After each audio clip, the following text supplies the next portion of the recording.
جب عمران خان کی حکومت تھی تو رات کو 3 بجے ان کے گھر میں چار دیواری کے تقدس کو بمال کر کے پولیس اس لیے ان کو گرفتار کر کے لے گی کہ صاحبال کے انسیڈنٹ پر ہمارے ساتھی نے کال دی تھی کہ احتجاج کریں گے۔ اس کے بعد 2019 میں اسی عمران خان کی حکومت میں ان پر بغاوت کا مقدمہ ہوا کہ وہ جو تنوع ہے جو اسٹوڈنٹ یونین کے حق کے لیے اور اپنے ڈیموکریٹک رائٹس کو ایکسرسائز کرنے کے لیے سڑکوں پر نکلے تھے، ان کا ساتھ دینے کی تلاش میں ان پر سیڈیشن لاز کے تحت مقدمے کیے گئے۔ لیکن آج دیکھیں کہ آج ریپریشن کے ٹائم میں جب وہی سب عمران خان کے ساتھ ہو رہا ہے تو یہ اپنی ذاتی رنجش کو پیچھے رکھ کے اصول کے ساتھ کھڑے ہیں۔ میری مراد میرے پیارے بھائی، میرے ساتھی ڈاکٹر عمار علی جان آئے اور اپنے خیالات کو بتا رہے ہیں۔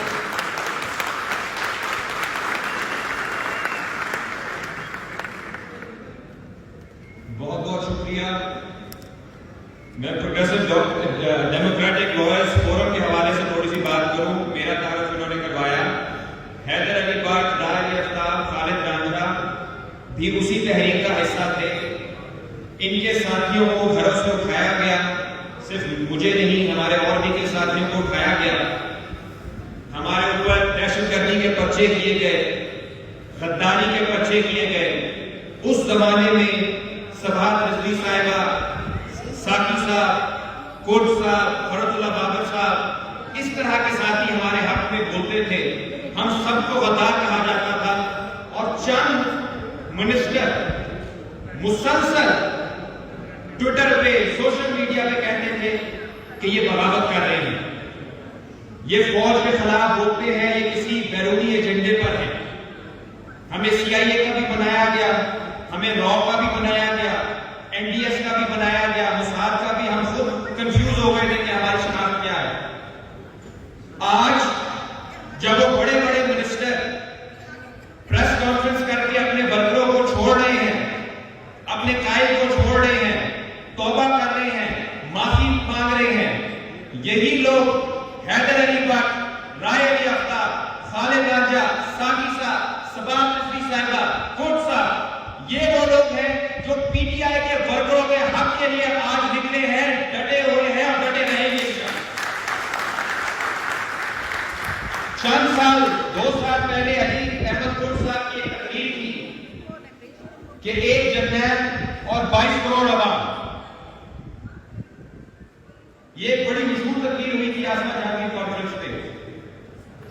جس نے یہ تقریر سنی، شیئر کی، سب کے بارے میں کہا گیا کہ یہ صرف عمران خان کے خلاف نہیں، PTI کے خلاف نہیں، یہ پاکستان کے دشمن ہیں، یہ غدار ہیں۔ آپ ایک جرنیل کا، حالانکہ انہوں نے نام بھی نہیں لیا تھا کس جرنیل کی بات کریں، آپ جرنیل کے بارے میں بات کیسے کر سکتے ہو کہ یہ ایجنڈا ہے PTI کا؟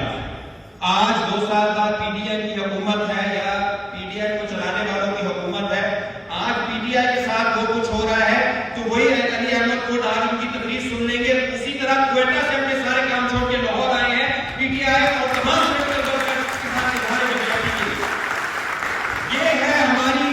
اصولی سیاست۔ اور یہ اصولی کیوں ہے؟ کیونکہ ہم تاریخ جانتے ہیں۔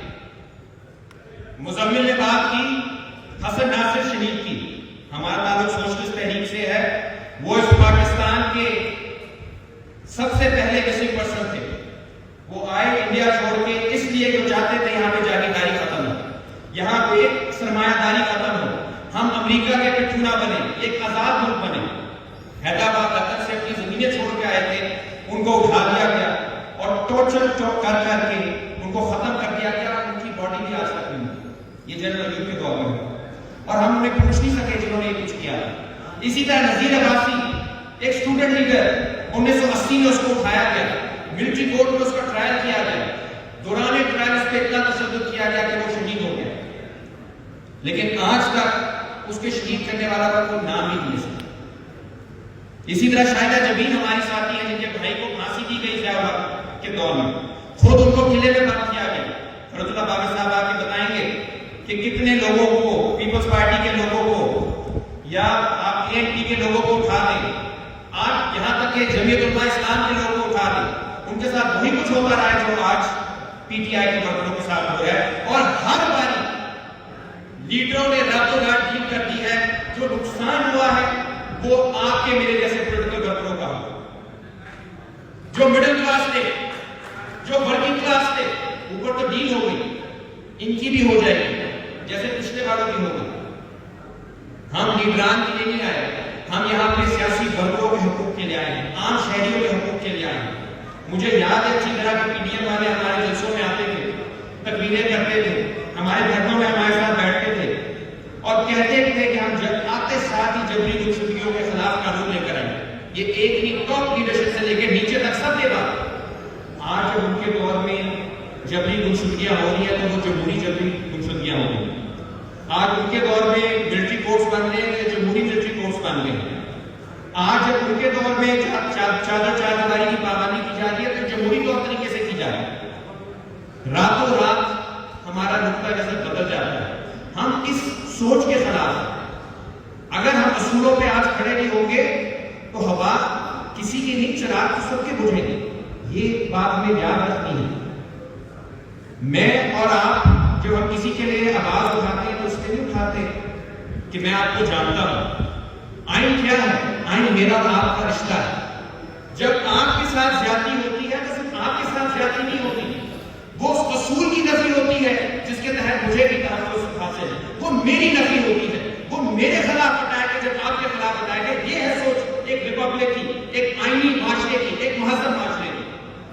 ہمیں آج فیصلہ کرنا ہے کہ کس قسم کا معاشرہ بننا ہے۔ کیا ہم نے جنرل ڈائر کا معاشرہ بننا ہے؟ راولٹ ڈائر کی بات ہوئی تھی، وہ کیا معاشرہ تھا؟ وہ معاشرہ یہ تھا کہ اگر کوئی ہندوستانی کسی کو گورے کو دیکھ لے، افسر کو، تو اپنا کام چھوڑ کے سلوٹ کرے۔ یہ گجرات والا میں نے قانون بنایا۔ امرتسر میں ایک سڑک بنا دی تھی کہ دونوں طرف فوجی کھڑے ہوں گے، چیک پوسٹ ہوگی، جو ہندوستانی گزرے گا وہ رینگ کے گزرے گا۔ اور وجہ کیا بتائی تھی جنرل ڈائر نے؟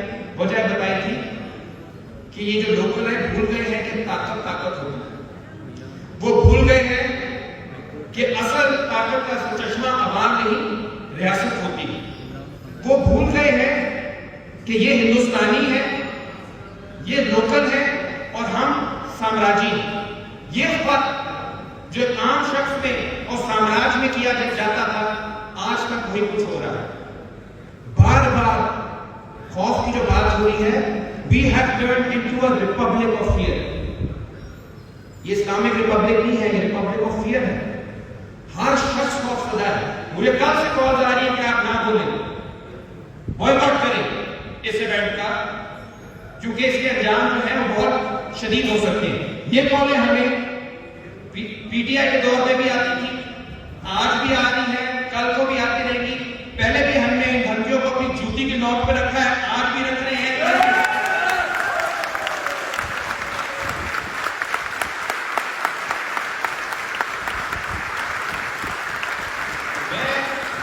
میں اور آپ اختلاف کر سکتے ہیں، خدا جانتا ہے عمران ریاض کی تقریباً 90% باتوں سے ہمیں اختلاف، مگر ہمارے اختلاف کرنے کے کوئی طریقہ کار ہونے چاہیے، کوئی اصول ہونے چاہیے، رولز آف دا گیم ہونی چاہیے۔ ہم فٹ بال کھیلتے ہیں، مخالف ٹیمیں ہوتی ہیں، مگر اگر آپ ایک ٹیم کو یہ حق دے دے کہ وہ ہاتھ سے بھی کھیلنا شروع کر دے، وہ بیچ میں بندوق بھی لے آئے، وہ بیچ میں لوگوں کو لائٹ بھی کر دے دوسری ٹیم کو، تو پھر یہ کوئی فیئر مقابلہ نہیں ہے۔ ہمیں نظریاتی بحث کرنی ہے، ہمیں ایک fear of republic of fear سے ہٹ کے ایک پیپلز ریپبلک کی طرف جانا ہے، جہاں پہ بحث ہو سکے، جہاں پہ ریزن ہو سکے، جہاں پہ ریشنلٹی ہو سکے۔ میں بات کا اختتام کرتے ہوئے بس یہ بات کہوں گا کہ جو حب الوطنی کے ہمیں سرٹیفکیٹ دیتے ہیں وہ یہی بات یاد رکھیں، جب جب اس ملک کے اس کی سالمیت کے اوپر بات ہوئی ہے، ایسا کبھی نہیں ہوا کہ پاکستان کی عوام اپنے داروں کے ساتھ نہ کھڑے۔ آج بھی ہم کھڑے ہیں، اور یہ جو نئی کولڈ وار ہو رہی ہے اس میں ہمیں پتہ ہے بیرونی سازشیں بھی ہوں گی۔ ہم نے کبھی بیرونی سازش ہم نے مدد نہیں دی، جنہوں نے دولت لیے ہیں باہر سے جنگوں کے لیے، ان کو آپ بھی جانتے ہیں، ہم بھی جانتے ہیں، الحمدللہ ہم نے ایک روپیہ نہیں دیا۔ لیکن ہمارا کیا یہ حق بنتا ہے کہ ہم ملک کے دفاع کی بات کریں، وہ ضرور ہم کریں گے، لیکن ہم پہ یہ کہیں فرض نہیں ہے کہ کہ ہم آپ کی سیاست میں مداخلت کی حمایت کریں، ہم DHA کا دفاع کریں، ہم آپ کے فرٹیلائزرز کا دفاع کریں، ہم آپ کی شادی ہالوں کا دفاع کریں. یہ ہمارے پہ یہ کسی آئین میں کسی قانون میں کسی حکم میں نہیں لکھا. آپ سیاست میں آئیں گے، آپ معیشت میں آئیں گے تو پھر آپ میں حوصلہ یا ہمت بھی ہونی چاہیے کہ آپ ہماری تنقید سن سکے، تنقید برداشت کر سکیں. کیونکہ یہ جس طرح خود صاحب کہتے ہیں 22 کروڑ اب 23 کروڑ کا ملک ہو چکا ہے. 23 کروڑ لوگ کا چند لوگ اس کے فیصلے نہیں کر سکتے. میں ایک مثال دے کے جانا چاہوں گا ملک مضبوط کیسے ہوتے ہیں. ویتنام ایک ملک جس کو 50 کی دہائی میں پہلے فرانس والوں نے بمباری اس پہ شروع کی، پھر امریکہ نے 60 کی دہائی میں ان پہ بمباری شروع کی. اتنے بم ویتنام پہ گرائے جتنے دوسری جنگ عظیم میں بھی نہیں گرے تھے.